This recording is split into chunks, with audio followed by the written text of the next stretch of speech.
Hello everyone, and welcome back to the RimWorld 1.5 Anomaly DLC series. I'm ever so glad you guys could join me once again here today, my friends. We have much to do and much to accomplish. One of the first things that we're going to be doing is digging Van up out of his sarcophagus.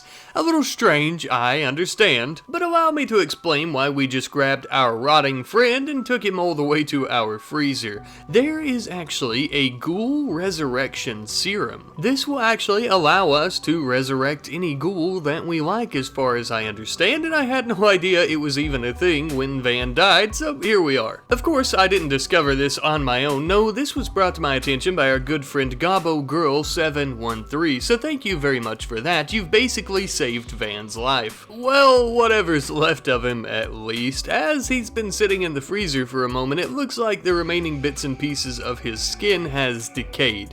Based on the description of the resurrection serum, I don't think that's going to matter too much, but I did try to prevent it just in case. Worst case scenario, we just bring him back with no skin. Or, well, I guess worst case scenario, we can't bring him back at all, which would suck. This ghoul resurrection serum, though, is part of the advanced research, and we don't have too many advanced things that we can study to get those points, so it will take a while. In the meantime, I'm going to be building some new roads to ensure efficient mobility, and sticking with that theme, I'm also building some auto doors through our ritual room of the containment facility just to make access to the outside world a little bit easier. We would then end up having a weapons trader in orbit around the planet, and even though we are a research mission, as we've seen time and time again, we need to be able to protect ourselves, so we ended up buying a few items. We bought a charge rifle, a cataphract helmet, and a prestige recon helmet as well. Since Oscar was an ex-Imperial soldier, he was well versed with a charge rifle, so we ended up giving him that weapon as well as a cataphract helmet, and Jasper could take the prestige recon helmet. Akio would have been a better fit for this, but his wimp trait makes it useless. A bit of time later, late into the evening, we had a high mate named Wise fall from a transport pod in the sky.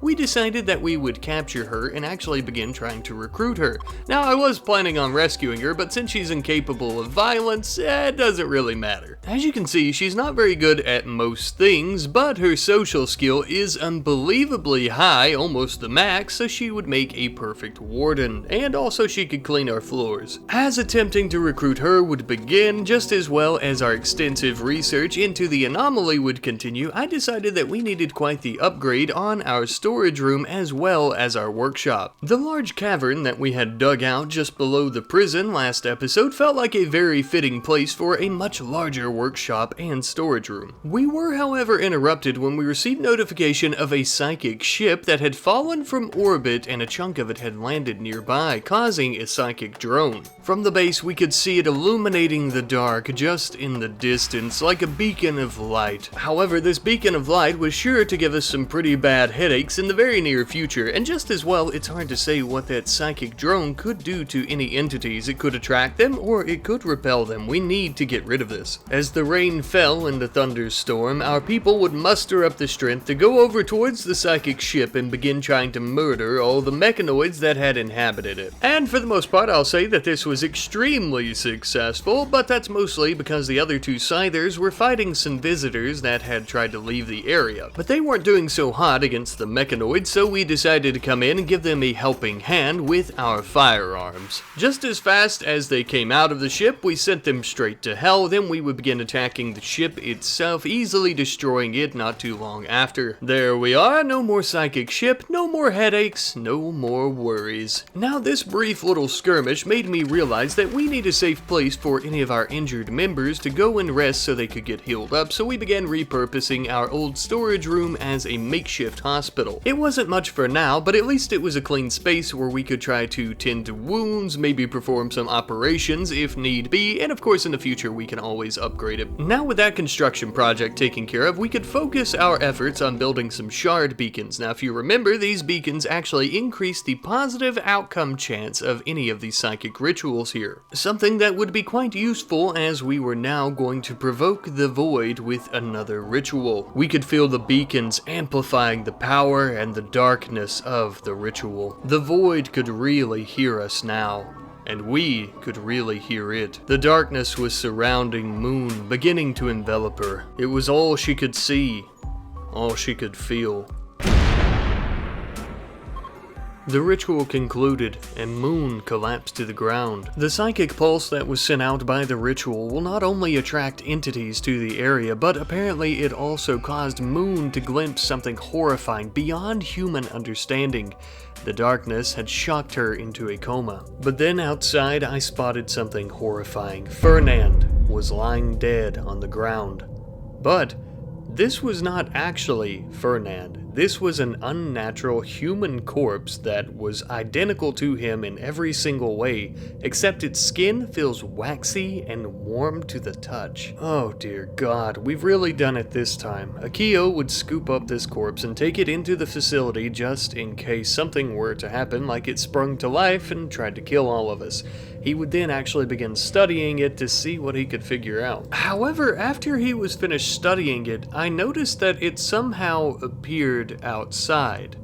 All by itself, based on what I could tell. I checked and there's no reason for it to have been out here. Nobody should have hauled it because it is in a critical storage area, so I'm not sure. But I sat around for a while and waited and watched it to see if anything like this would happen again, and nothing did, so maybe it was just a fluke. In the meantime though, while we're researching the corpse and trying to figure out where it came from and what the hell it even is really, I began working on a few things around the base, such as our storage room. As you can see, with the new update, it appears that there's actual shelves, which is so much more organized, and I really enjoy it. Later on into the night, we had a very large group of shamblers that had arrived in the area, and our turrets caught wind of them, and they weren't too fond of them, so one of our turrets ended up fighting with them and eventually got destroyed.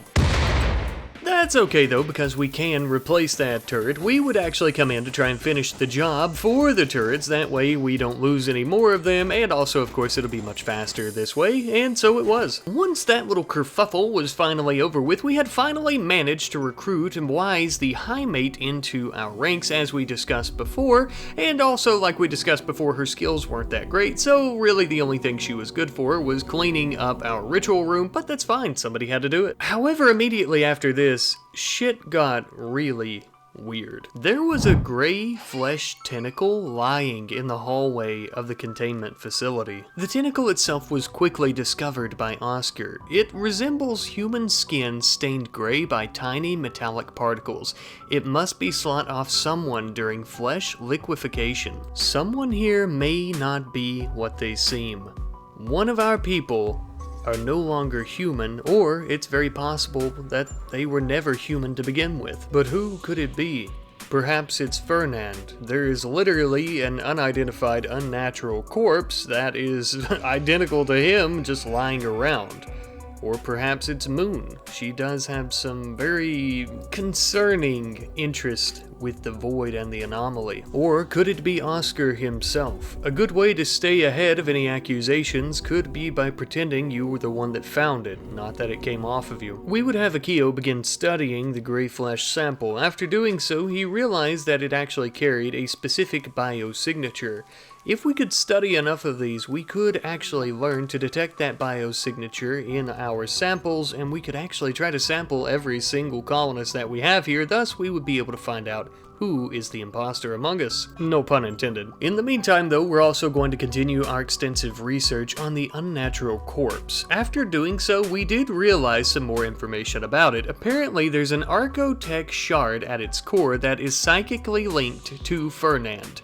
It will rebuild itself if destroyed and teleport any distance to be near him. However, with enough research, Akio should be able to determine a way to destroy the shard. But you know, we're doing a lot of research into these entities and the anomalies that we're seeing. Something else I decided to do for at least a little while was some more construction, such as building a small but beautiful little library for our people to go in, enjoy their books, and just kind of relax.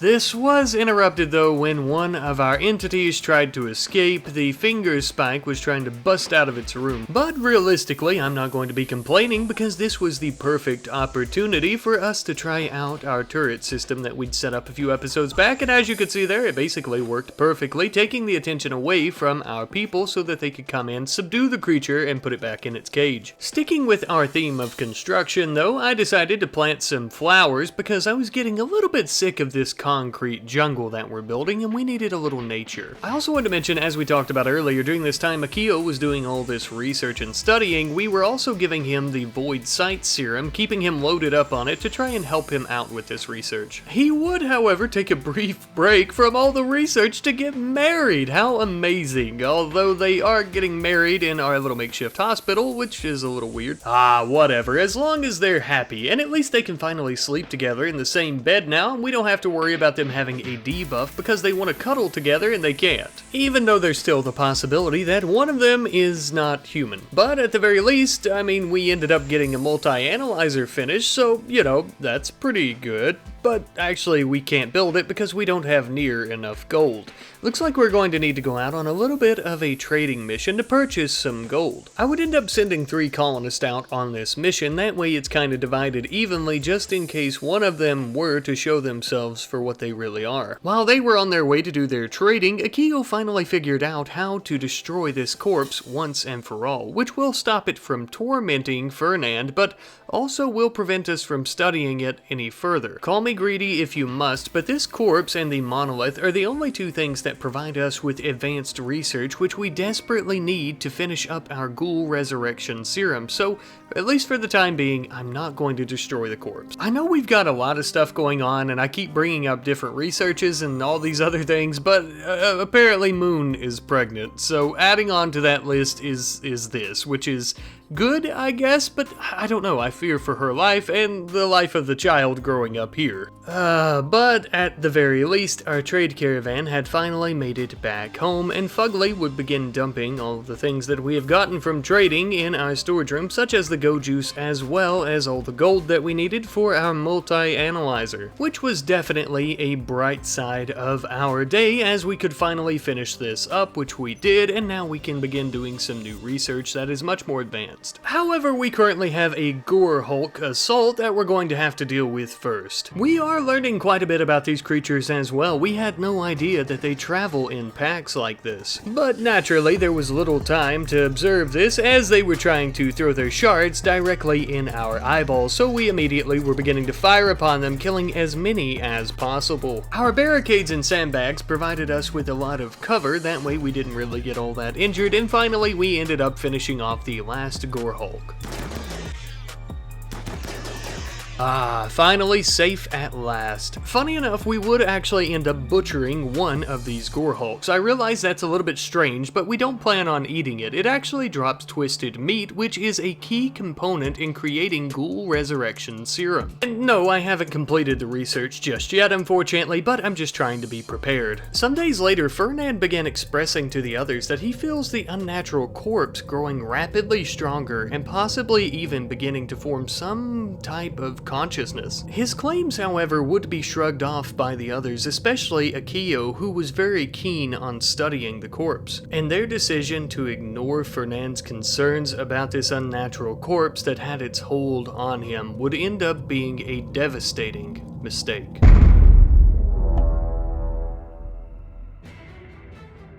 The corpse would begin twisting and ripping and putting its mangled bones and limbs back together before standing up and walking out of the containment facility. Noticing this ahead of time, I would have a firing squad ready out in the streets to begin attacking the corpse. But I noticed no matter how many bullets the corpse took, it didn't seem like he was being damaged, nor did he have any interest in fighting with anyone except for Fernand, literally chasing him down every street and back alley until it finally caught him. Everyone would try their damnedest to get the corpse well away from Fernand. We tried stabbing it, we tried punching it, kicking it, beating it as much as we could, and I tried to move Fernand, but he was completely stuck. At first I couldn't figure out why, but apparently after it caught him, it put him under some type of hypnosis, causing him not to be able to move. And this would be his end.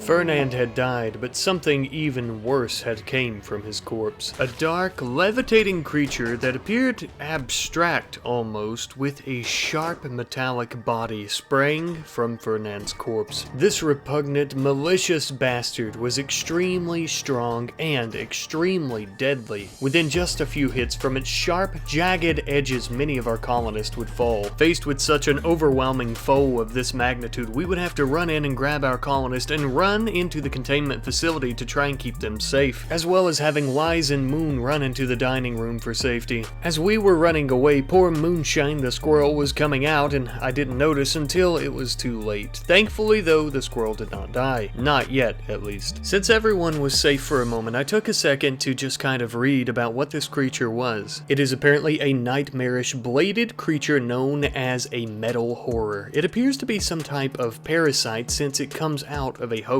Based on this information, it appears that Fernand very well could have infected others. Based on this as well, I think that he may have been the imposter that was just among our people here, and his own Archotech corpse killing him may have activated this. I don't know, but it seems like those two worlds may have collided. Nevertheless, we would need to deal with this creature. As we had Moon running to the containment facility, Jasper would pop out and one final bullet would finish it. It would appear that all the damage we had inflicted before, especially the fire, had taken its toll. For the moment, because we don't know if the metal horrors are finished with Fernand's corpse, if there's more that could infect us, we left him.